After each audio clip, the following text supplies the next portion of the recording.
Hey everyone, Livy here, back with another video. This time, this is Crescent Dreams Tarot also. This time, I'm going to talk about the new decks that I acquired in May. As I promised, this is kind of almost like a part 2 to the other video I had, which was, my wrap up of May, how things went, things I did, things I bought, things I read. This video is specifically a wrap up of all the decks that I bought this month because, well, not bought. I technically, out of the decks I'm going to show, I only bought 2 of them because the others were pre-orders I had just been waiting for forever, basically. But I'm going to share those decks because, boy, was May a drama-filled month in that department of trying to acquire decks. I don't know if it was the retrograde or something, but I had issues getting basically my 2 packages that I was waiting on for decks. But before I get into those decks, let me show the first deck I really got that month, new deck that I purchased, which was the Dungeons and Dragons Tarot. This is the box it comes in. It is, who are these creators? Oh, Clarkson Potter deck. Okay, it's a Clarkson Potter. I don't like this box, not gonna lie. I'm probably gonna ditch this box soon because, see, as you can see, I had to trim. I was trying to trim this deck because every time I go like this, look, it gets stuck. So bad box design, like really bad box design. And so to get my cards out, I have to go like that. And so, yeah, again, I'm probably gonna trash this box soon. But let's get into the cards. You guys know I've talked about it quite a few times. I'm obsessed with D&D. I love fantasy literature, all that sort. So in the month of May, I finally decided to bite the bullet and acquire the Dungeons and Dragons Tarot deck. And part of the reason why is because it's recently had, I don't know if it's recent actually, but as more recent times would have it, since when it initially came out, this deck now has titles on all the cards. Maybe I'll flip it this way so you guys can still see the cards. See? So before, how this deck used to work, for those who are curious about the Dungeons and Dragons Tarot, it used to not have the title.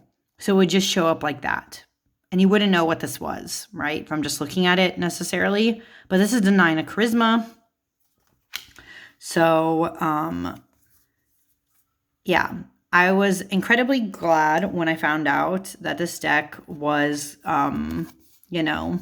actually coming out with titles. Because when this deck first came out, when I found out there was no titles, I was like, how the hell am I supposed to know what card this is? You know what I mean? And it's like, just because it's D&D, then I'm not going to pick it up. But I am so incredibly glad I did. This deck is really good. I did a very in-depth walkthrough of it, of all the cards, what I thought they meant, how it related to fantasy literature, Dungeons and Dragons in general. I mean, more Dungeons and Dragons in general, and how well I thought it did. And I'm obsessed. I am. I really like it. I think it's really well done. I love that this is not a Rider-Waite-Smith clone, but it still has those meanings very much intact with it. The cardstock is interesting. It's linen technically, or it's more, I would call it more linen finish. I don't think it's a true linen based on how it feels on the edges. But because it is even just like a mock linen or like linen finish, it's really easy to shuffle. The cards are really good. The artwork is stunning, like so good. And I just, especially look at this Queen of Wisdom. So that's like the Queen of Cups. She looks like Poison Ivy, but I'm living for it. It's like so good. This made me happy as I was waiting for my other decks to come because, oh man, like I'm going to tell you, it was a journey. But I am very excited about this deck. I intentionally want to use this deck in July during my birthday month. So I'm kind of saving it for that, but I still like kind of take it out every other day or so, and I'm just like shuffling it because I'm having a fun time. I don't know how I feel about the fact that the edges still, they are slightly corner rounded, but it's very minuscule. So it's kind of almost pointy. I don't know if I'm going to change, I don't know if I'm going to change that. If I want to edit the deck, because I kind of have weird thoughts about trimming decks. So I don't know, but I'm really vibing with it and it's working really well for me. I understand the meanings of these cards so good. It just makes a lot of sense. So this is going to be one that's probably, if not in my collection forever, it's going to be in a very long time because it's just that good for me. I don't know how else to explain it for you guys. I was really happy with this purchase. And if you are interested in Dungeons and Dragons and fantasy and all that, I do highly recommend picking up a copy of this edited version of the deck. You know what I mean? I know people who have the first edition they say it's working for them, which is awesome. So if it is, that's cool. But if you're someone like me who really wanted to wait out for the titles, now is your chance to really pick up this deck. And now, let's talk about the next deck I acquired this month. Two of the decks that I had been waiting for, basically I pre-ordered them a while ago, were the Literary Tarot and the special edition of the Citadel Oracle. So I'm going to show both of those, but let's start with this one. Me laughing immediately. The Literary Tarot, my goodness. If you want to know what the hell is going on with this deck, please watch my video. I talk quite a bit about the drama surrounding the inception of this deck. In theory, this deck was supposed to be really good, right? It was a project by Brink Literacy to promote reading across the world and to use. It has a lot of authors included in this deck who helped pick cards for it. This deck is inspired by literature. Each card in the deck was picked by an author who thought a specific book would go with a specific card, okay? This deck, not great. Production quality. The box, brilliant. Little book it comes with, brilliant. The actual cards themselves, could have been a lot better. And that's to say the least. You know what I actually had to do to this deck, by the way? I had to actually slightly mod this deck. It doesn't look like it, but you might tell when I go like this and then show the sides. As you can see, it's a little less sparkly. You know why? This deck had a very painful and annoying lip over the gilding. So the gilding is, it's gold, trashy gold gilding. It's not great quality. It had a literal lip. So what I had to do to make this cardstock work is that I took a pair of scissors, I opened them up, and then just on the sides, I literally sheared off the lip from all the sides. I had to take it so that it was actually shuffleable, right? Like, that already tells you, that's trash. Cardstock on this deck, again, not great. So do I recommend everybody going out of their way to buy this deck? No, because it also had a very sticky and not great shipping process from Easy Ship. They will screw you over. But it does have cool, as you can see, gold foiling. This one is holographic on the back. On the front, the gold is very blingy. That's the best way to put it. This deck is very blingy. And this is my hated cereal box texture cardstock. So not great cardstock at all. But as you can see from doing the lip, I'm actually now able to shuffle it. But many thoughts. Like I said, if you want my full thoughts on this video, on this deck, please check out that video of me talking about the Literary Tarot. But let me show you some of the cards. I do intend to use this deck for the month of July because I love books, I love reading, I love writing. It does make sense that I would use this deck in July during my birthday month just because, again, the artwork on this deck is stunning. But my God, Its flaws make it very, I guess just make it me very disappointed, you know? It makes me very disappointed in what this deck could have been, should have been. It just could have been so many things that it is not. I don't know. Again, I don't know how often now, even though it's like literary stories, something I love, books in general, something that should have been very integral to my practice in the way that decks like the Tarot of the Divine are and all that. This deck is not so much for me now, or won't be for me now, because, you know, it doesn't have great cardstock. It's not great. It's not great. Also, I love gold. And you're going to see there's another deck I'm going to show that has also gold foiling. But there must be something about the shade of gold that also seems very excessive. Everything in this deck was like made to be like fancy gold foiling. But then instead of putting that nasty gold foiling the way that they did it, like whatever card company printed this deck, it's not great. I would have preferred if they just had better cardstock with this image and no gold foiling, if they could do it correctly. You know what I mean?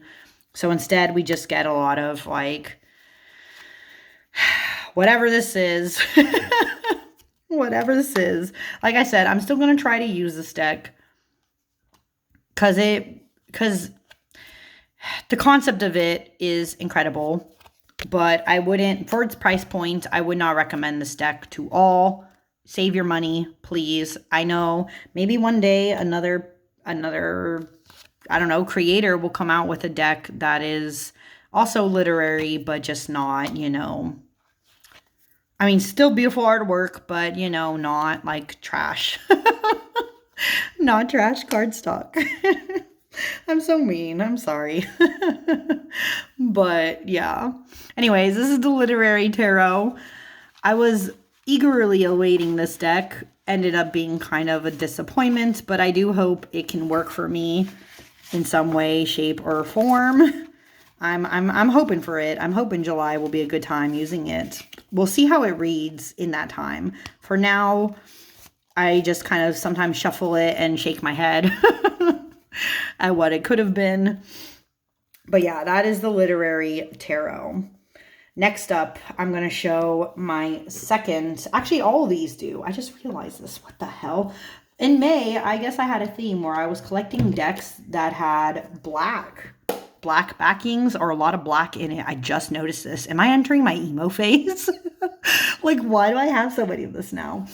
But, I don't know. In May, though, I also got the special edition of the Citadel. Oh, this deck, guys. These decks. Both of these decks. They are amazing. They are everything I could have asked for and more. They are so fucking good. I would not recommend, if you're not like me, if you're not obsessed with fantasy literature and tabletop games and decks that are kind of monochromatic or like limited color palette, these will probably not be for you.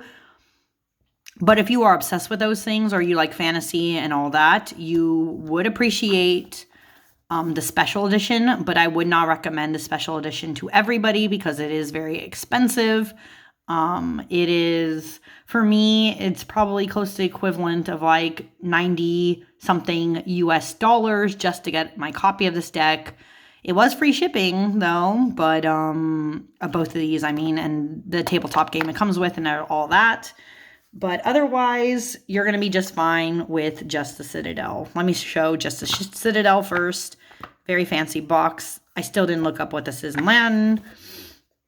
But this deck is so good. It comes with a very chunky and amazing little white book. Not really little though, right? This is very big. It has all the foiling. It shows all that. Very nice chunky guidebook to go with it.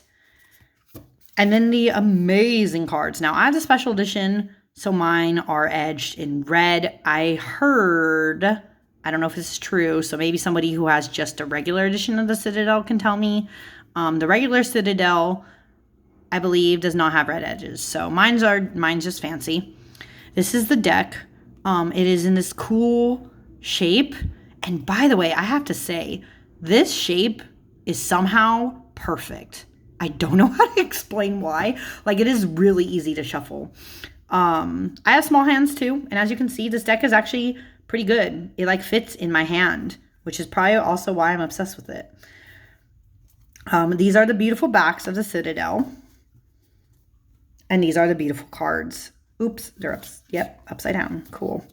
Yeah, these are this. I will show the deck of emblems though on the side here for comparison. Also, this little, like, this box is actually kind of hard to get the magnetic thing to open, but has a similar concept of a magnetic flap. Also has its own little white book, which is really nice and detailed. This even has different spreads. Again, you can see my video of it where I go very in depth. I basically did a walkthrough of both of these decks. These are the backs for the deck of emblems. They're edged in black. Same beautiful cardstock. This cardstock is so good. I don't know why. It's just like so great. So I'll show. See, as you can see, this is only 30. This is 60. You can see it from the height. And I am obsessed with both of these. Like, look at this. Even this one, even the deck of emblems has the gold foiling. This gold foiling was done in a really great way to me. I think this is really good, you know. Again, because the gold foiling doesn't reach the backs. There's no gold on the sides. So when you get the touch of gold in the cards, it's just beautifully done.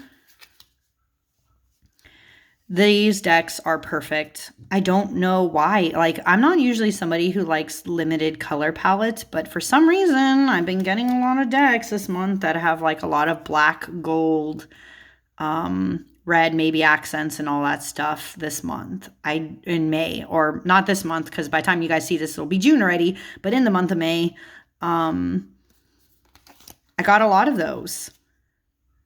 But I highly recommend. The keywords are pretty good. In my walkthrough, I did explain some of the areas or some of the titles where I didn't think the keywords matched. This, of course, is fantasy archetypal people. This deck is fantasy related items. Really good decks. The cardstock, again, is brilliant. The shuffling, I'll show the shuffling in a little bit. But they're very, because of this design, which is, by the way, the same, right? They're the same exact height and everything. These decks, for some reason, this shape is really easy to shuffle. I really hope that this deck shape takes off instead of the oval shape. You guys have probably seen the oval from me before. I have, what's it called? The Wild Child Oracle, and it's an oval shape. That's not really great for shuffling, but this deck is, because it's shaped in this way, right? Oh, this is just a beautiful card in general. But because it's shaped in this way, when I hold the deck, and because it's a good size too, see where my hands go? I can rest my hands in different spots, and it's very easy for me to overhand. Now, do I think this shape will be good, though, for people to riffle?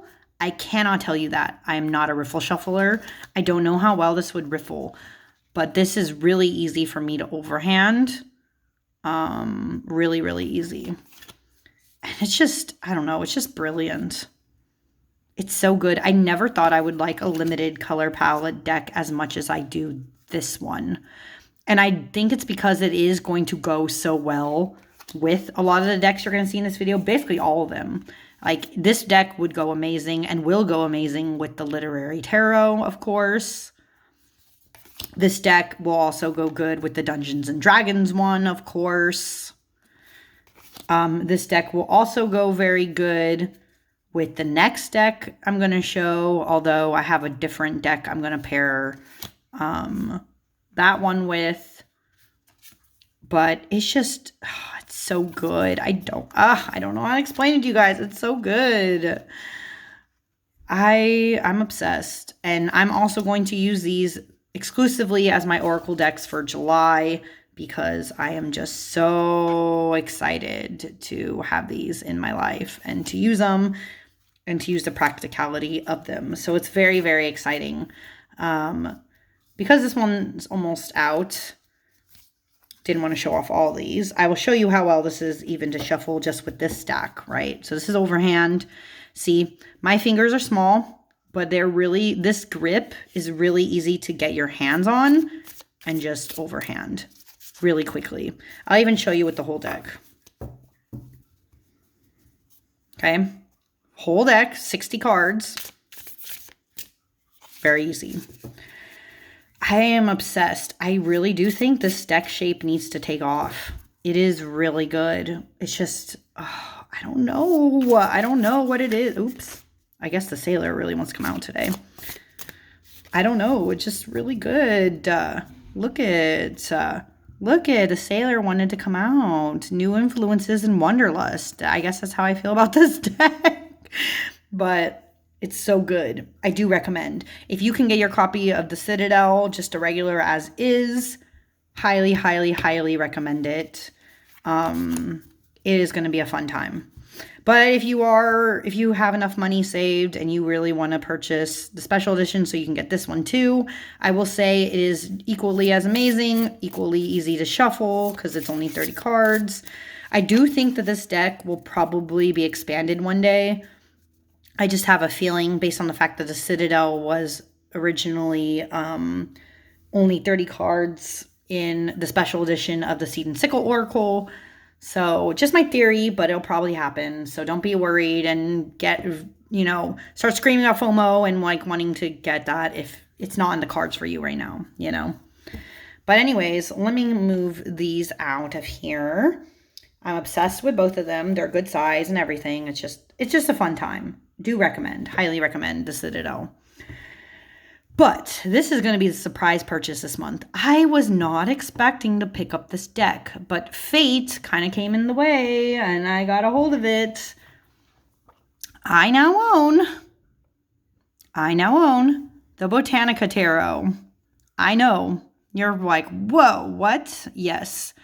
Botanica Tarot. I now own this deck. It's a tarot deck about the language of flowers. It's created by Kevin J. Stanton, published by Beehive Books. The reason why I got a hold of this deck was because when I was in May, when I was going out and about, we went to, we were in this bookshop in East Bay, California area. This deck was sitting in the store. And as soon as I saw it, I was like, oh, holy shit, I know what this is. I've been eyeing this deck because I also have Dirt Gems. And this is going to be the perfect pairing with the Dirt Gems Oracle.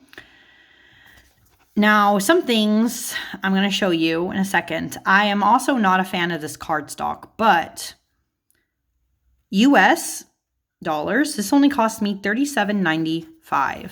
So this is actually cheaper, like $3 cheaper to get this deck in the bookstore than it would have been if I bought this deck online. So that's why I'm glad that I saw it and I jumped at the chance to buy it. It has this cool, as you can see, more gold. I guess my theme of May was buying decks with black and gold. Now I will say when I bought this deck, it had this really annoying thing where there was a tuck box inside the deck. It was a white tuck box. And I was like, oh, hell no. I almost couldn't get my deck out. I was like, what the hell is happening here? I was very confused. This deck is also not standard tarot size. As you can see, it is wider. It might be shorter. I think it's a little shorter than standard tarot size, but it is wider. It has this gold foiling in the back. Cheap gold edging, again, just like the Literary Tarot. This has a lot of comparisons actually to the Literary Tarot in quality of cardstock. My copy came with this shit too. So let me explain. I'm very confused about what edition I have of this deck from this bookstore because of this. Because We Love You, a bonus Botanica. So it says they had some issues with quality control of their first printing. So due to the collective striving for impossible perfection that characterizes both Beehive Books and Kevin J. Stanton, we've decided to include a free copy of our second printing with every new copy sold. Now, I don't understand what that means. because I only got this copy of the deck. So I don't know if that means if I go to them with this, they'll give me a second edition, or if this is the second edition, or if this is the first edition. I have no fucking clue. It's kind of a weird thing to include there because there's no like QR code or anything. So I don't know how you would get a free copy of that. It also comes with this. This is a little white book that my edition, whatever I have, came with, right? It has this in it. Very short. I mean, it does tell you, thank God, it tells you what flower it is. So you can like look up. It gives you a words today. Divinatory thing, a reverse meaning for this deck. And also like the details. Funny enough, I landed on a part where it's talking about Cersei. I just read Cersei last month. So it does give you some symbolism, but it's, it's smaller. And then it came with a lot of these extras. So info at Beehive Books. These are postcards. And I'm like, what? It was kind of an interesting surprise. They're postcards of very specific cards from the deck, which I'm about to show. It just came with my edition. I was like, okay, cool, I guess. And they also have gold edging, so that's really interesting. But let's talk about the cards. I don't think I'm going to do a full walkthrough of this deck where I talk about all my thoughts and opinions about this, because to be honest, I'm still learning the language of flowers. And I know there's a few other people who have done more in-depth walkthroughs of it. But why I said this deck relates to the literary tarot is, as you can see, it also has kind of cheap gold gilding. And you might be thinking, what do you mean cheap? Because it's the same quality. I can feel it, right? As you can see, it's like kind of scratchy. It's gold. Some of the gold rubs off on your hands, as you just see right now, rubs off. So it's very cheap. And then the quality of the cardstock, which kind of annoys me, is that this is also, okay, I will say this one is slightly more smooth, but this cardstock is basically my hated cardstock of cereal box texture. Do not like. It is slightly thicker though, so it's not like your cards are going to get fucked up. I don't know what that would mean for people who riffle shuffle though. And I also will have to deck mod this because it has a painful lip again. I'm going to have to scrape all the sides off of, so this deck is actually shuffleable and usable. So in that vein, kind of annoyed with this cardstock, not going to lie. Artwork is beautiful, but cardstock, I'm like, seriously? You could have done a lot better with this. So yeah, I'm kind of annoyed that this is cheapo cardstock, but I think the reason why I'm going to tolerate this cheapo cardstock more than I did the literary tarot, having basically almost the same cardstock, if not the same, is the fact that this deck was half the price, right? This deck was only 37 something. My literary tarot, factoring in the shipping nonsense from Easy Ship and all that fucking fuckery, was basically $70. So $70 for this cheap ass cardstock versus $37. I would say this is more worth it, right? Right off the bat, I can tell you that. But let's go through and look at the cards. So this is the Fool. This deck is still in order. I don't know much about plants. And I bought this deck because I am trying to learn more about plants. This is also why I got the Dirt Gems Oracle, right? So I can pair these two together. They're going to be brilliant together. I've seen them paired together really well. The artwork on these plants, though, is stunning. I can't wait to learn about new plants. I've really been trying to learn more because that's like one of my weakest areas of knowledge. If you had to think of like everything you know as an area of knowledge, my herbology knowledge is shit. I don't know a lot about that. And also because I think it's because I noticed my chart, my astrology chart, I'm not going to get too deep in that because I'm not like an expert by any means. But if basing on what I've seen, basing on what I see in my chart, I have the least amount of earth in me. Least amount of earth. My chart is mostly fire, water, and air with like some earth as an afterthought. Okay. And it's actually pretty balanced in the other elements like the fire, water, air, but earth is a very small amount in comparison. I am not really good at identifying plants. but I really want to learn, hence why I have this deck. But I've been enjoying it. Surprisingly, I'm able to tell by the symbols for the most part what each of these cards are. But as you can see, it's very minimal. It doesn't give you the titles. This is the death card though. And I don't know what edition I have because again, look at how weird like the quality of the images. Like why the hell does it look like that? Do I have a first printing of this deck? If so, I wonder if the second printing is better. Because, yeah, there's some quality issues here. But nonetheless, the actual flowers being depicted are stunning. Really, really good. This is the Tower card. And I'm excited to deep dive into this. I'm debating when I want to use this deck. If I'm going to use this deck in July with some of my other decks, or if I'm going to save this deck for August. I might save it for August, to be honest.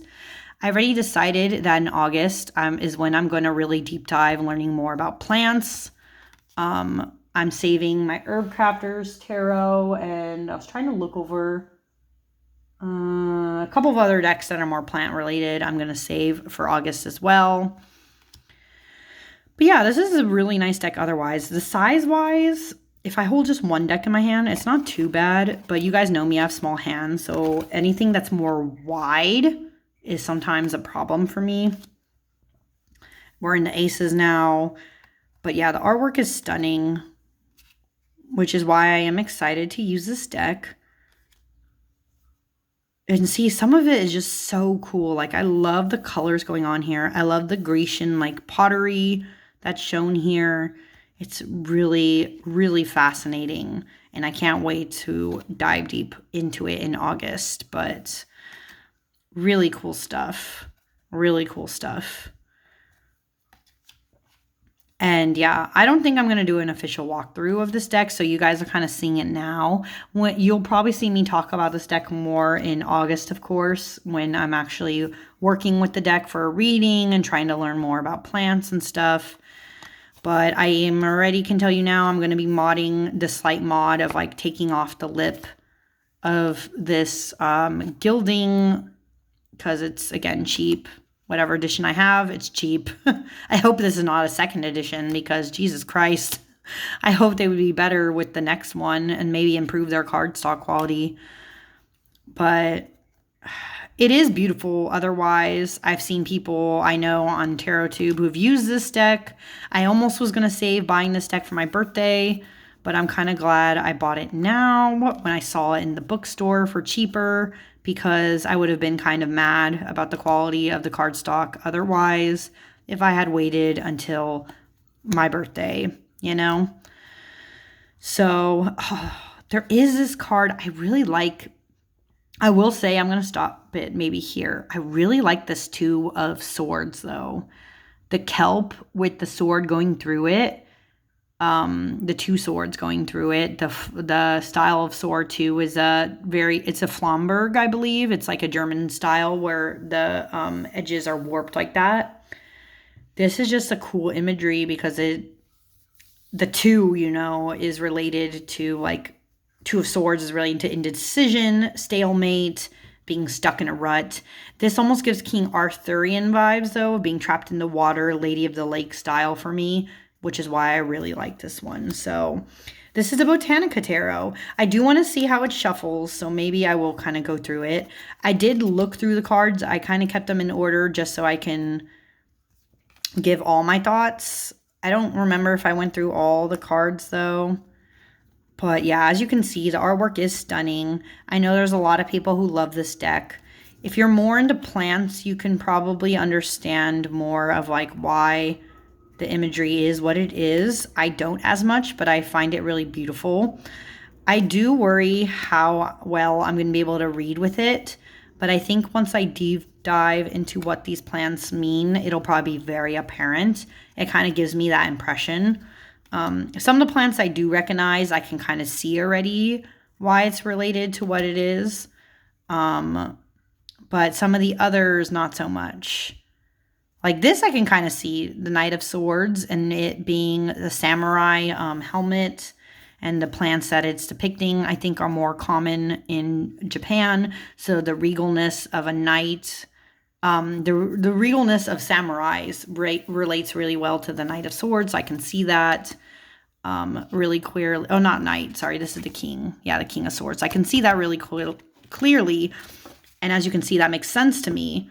But I don't know enough about most of these plants to make that opinion. You know what I mean? Like more clearer. This is really cool though. I'm already, oh, these are snapdragons, I believe. And I'm already in the wands. So it's really good. But yeah, this is definitely more of a deck for people who are interested in plant lore, who need a little more sustenance to it, like who aren't ready. If you're not ready to deep dive into what these plant meanings could be, I don't think this will be a deck for you. And if you also know you're going to have issues with the cardstock like I do, you might not want to pick this one up, even though it is pretty. I mean, some of the, objectively, like the artwork and like the design of the Botanica, like the back is really cool, but it could have definitely been much better cardstock. This cactus, though, is really cool. Of the 9 of Wands, this makes 100% sense. I really like that. See, the ones that I can really understand and see right off the bat make total sense to me. But a lot of these plants, I'm just like, ooh, that's pretty. I don't know what it means. I really don't know yet.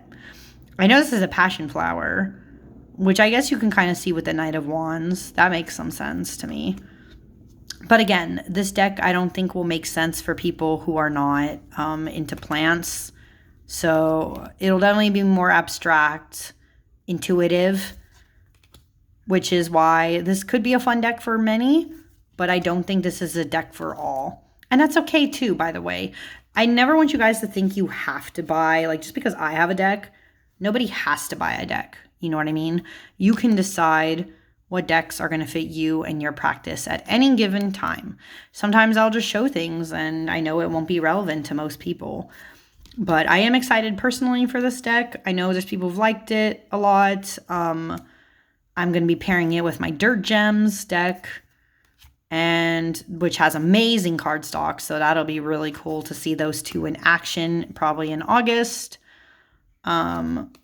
Really exciting stuff. Really exciting stuff. But yeah, this was the Botanica.